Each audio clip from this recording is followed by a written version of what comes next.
presidente, senhores deputados, hoje eu vi uma senhora negra, mulher, pobre, passar aqui nessa comissão e por aqueles que defendem sempre essa narrativa da mulher, do pobre e do negro, uma verdadeira humilhação.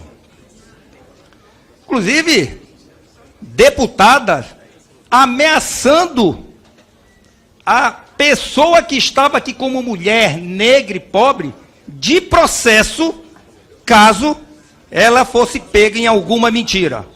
Como que querendo impressionar a pessoa como convidada. Não existe na CPI a figura de convidado. Quem senta aqui para falar a CPI tem que estar sob o juramento de falar a verdade, sob pena de cometer crime a imputar aos outros crimes que estão sendo imputados aqui. A depoente várias vezes imputou crimes como tortura, violência, perseguição e foi seguida por outros parlamentares que na mesma toada fizeram isso. Portanto, se não tiver essa responsabilização sobre a depoente, essa sessão aqui é nula. É nula para efeitos de indiciação, de criminalização e é nula para efeito, inclusive, do relatório do senhor relator. Portanto, eu quero que o senhor decida essa questão de ordem, ou tornando nula essa sessão, tornando nulo esse depoimento, ou então que a convidada se transforme em testemunha e tudo que ela disse aqui tem que ter a responsabilização. Está muito grave o que está acontecendo aqui.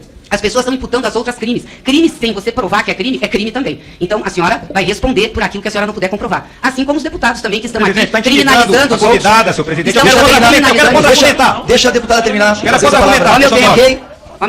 Vou terminar aqui depois. Como é crime também, o que os parlamentares estão falando aqui, imputando crime sem prova. Nós estamos ouvindo discursos aqui absurdos, de tortura, de perseguição, de morte, de destruição de casa. Precisa trazer provas, até porque esse tipo de crime não é alcançado pela imunidade parlamentar, não. As pessoas vão ter que responder. Então, precisa que quem está depondo aqui, saber da responsabilização que tem ao imputar crimes. Portanto, eu quero que o senhor declare nula essa audiência para efeitos de resultados dessa CPI, ou então as pessoas que estão aqui como convidadas sejam transformadas em testemunha e tudo que disseram até agora seja passível de prova. Elas têm que ser alertadas sobre isso. É esse o papel dessa CPI. Velha prática da esquerda de intimidade, assim como o MST faz também. Contra-argumentar. Parágrafo 6º do artigo 95. Vai contra-argumentar. Só um minutinho, a dona Nilcilene só quer fazer a palavra? Né? Deputada, eu estou afirmando o que eu vivi. Eu quero que o senhor decida a minha questão de ordem. Prova passa para ela. Tá bom, eu vivi. Obrigado. Aliás, essa deputada que pressionou a mulher negra e pobre entende muito de processo. Muito. Porque responde vários no Supremo Tribunal Federal junto com o marido. Então, de processo e por corrupção, ela entende o suficiente. E outras, que por sua vez defendem sempre bandido, como defenderam na comissão passada, onde queria 1 minuto de silêncio para bandidos que trocaram tiro com a polícia, que aliás é rotineiro, que no Rio de Janeiro, como vereadora, também queria prestigiar bandidos em troca de tiros, com policiais. Não posso, de maneira nenhuma, entender dessa forma, senhor relator, que a gente possa trazer para cá pessoas para poder esclarecer, trazer a verdade dos fatos, e quando chegam aqui são atacadas desta forma pela ala comunista. Eu me senti prejudicado em ver a senhora ter que ir embora, e ela, como convidada, ela levanta a hora que ela quiser, porque o senhor Dino, ministro da Justiça, ele foge daqui a hora que ele quiser e ninguém fala porra nenhuma. Então eu não vou aceitar que quero simplesmente criticar uma mulher negra, pobre, humilde de ir embora. Agora, o que se pode esperar quando se fala na questão de reforma agrária? Nós ouvimos exatamente um deputado falar que ele veio do acampamento, veio do assentamento e grita amplamente que tem que ter reforma agrária. Mas se ele mora junto com a esposa dele no assentamento, eu não estou entendendo o que é que ele reclama da reforma agrária.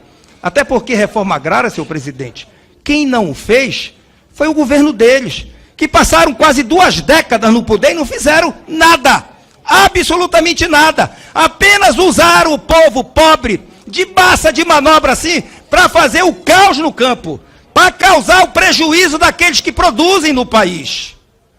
Agora, o que é que se pode esperar, senhores e senhoras, de um povo como esse, de um governo como esse, quando recebe aqui no nosso solo brasileiro o maior narcotraficante que compõe essa região como toda, que é o senhor Nicolás Maduro.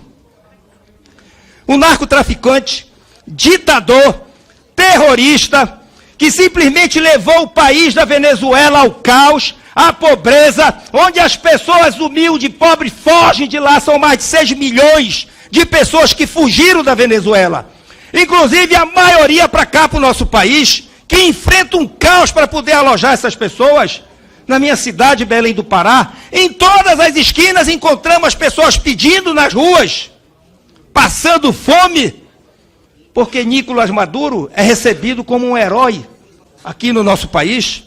Enquanto lá na Venezuela as pessoas estão matando cachorro e gato para poder se alimentar. É um ditador que, sem dúvida nenhuma, e aqui foi um militar da inteligência venezuelana, conhecido por Hugo Carvajal, que simplesmente disse que Hugo Chávez, assim como aquele quem ele substituiu, usava o dinheiro do narcotráfico para financiar o comunismo em todas as regiões. E entre eles o senhor Luiz Inácio Lula da Silva aqui no Brasil. E isso não sou eu que estou falando. Estão simplesmente na delação do senhor Hugo. E aí nós recebemos um bandido como esse aqui no Brasil. Mas como é que não se poderia receber quando quem está no poder também é um delinquente, bandido? Não pode ser diferente. E ainda tem a cara de pau de vir aqui no Brasil devendo mais de 12 bilhões de reais num calote ao povo brasileiro, de onde tiraram do BNDES o dinheiro do pobre. E esse dinheiro foi para a Venezuela, foi para Cuba, foi para tantos países de ditadura comunista. E que isso sim nós deveríamos fazer uma CPI, para que nós pudéssemos saber exatamente quem se beneficia desse dinheiro, porque eu não acredito que seja só o país para onde vai. Eu tenho certeza que fazendas como tem no Paraguai, como tem na Venezuela e em tantos outros lugares, onde políticos e gestores são proprietários com testas de ferro. E isso eu gostaria que a Polícia Federal pudesse simplesmente apurar. Que o Supremo Tribunal Federal pudesse fazer o seu papel e apurar. Já que lá são instaurados tantos inquéritos que se eternizam.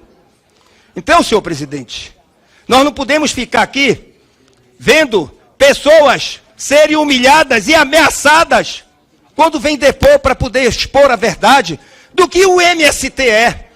Porque nós não podemos dizer e falar, por exemplo, do presidente Bolsonaro na questão de reforma agrária. Foi o homem que deu mais de 400 mil títulos de terra com fomento e simplesmente com o direito de empréstimos, de financiamento. E hoje foram cortados mais de 19 projetos no BNDES da questão agrária para simplesmente fazer empréstimo para esses países que vêm aqui de ditadores pegar o dinheiro do povo brasileiro. O MST, o que quer se apurar aqui, e era o que eu queria perguntar para essa senhora, e espero que outras pessoas vítimas possam vir, porque ela falou da vida dela aqui pós-MST.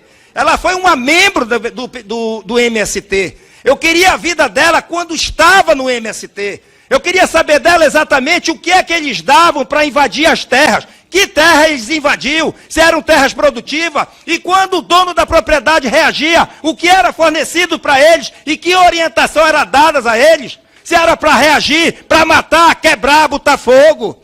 Era isso que eu queria saber dela. Não do que ela falou posteriormente, quando ela já havia se livrado do MST e passou a ser uma vítima também.